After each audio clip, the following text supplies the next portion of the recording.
আজ বানাবো ভোগের পায়েস।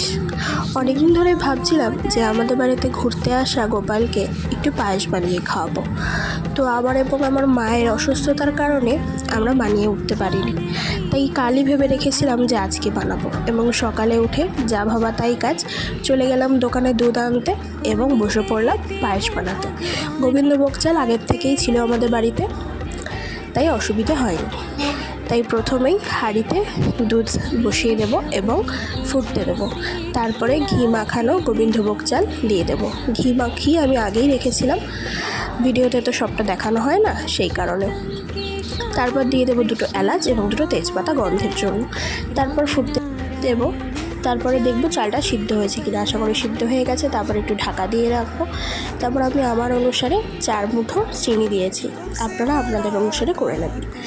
তো আমাদের পায়েস রেডি হয়ে গেছে এবং আমি এটা নিবেদন করব আমার গোপালকে এবং আমার ঘরের সব ঠাকুরকে।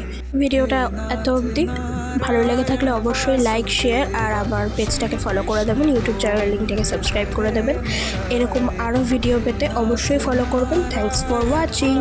দেখা হচ্ছে পরের ভিডিওতে। টাটা।